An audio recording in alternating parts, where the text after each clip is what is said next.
যশোরের শার্শা উপজেলার দিঘি ইউনিয়ন পরিষদ চত্বরে আয়োজিত সংবর্ধনা অনুষ্ঠানে নবনির্বাচিত সংসদ সদস্য আজিজুর রহমান বলেছেন, প্রতিশ্রুতি নয়, দায়িত্ব নিয়েই মানুষের পাশে থাকতে চান তিনি।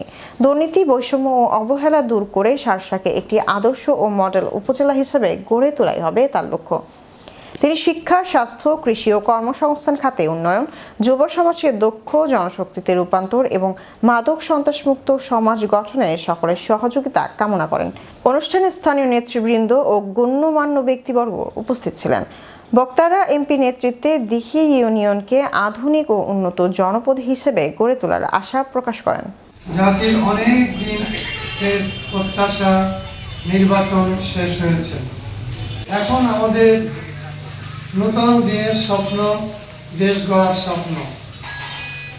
সম্মানিত ভাইরা, আমরা বিরোধী দলের সংসদ সদস্য।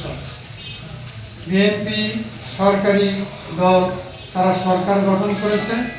আমরা বিরোধী দলের সংসদ সদস্য আমরাও আছি।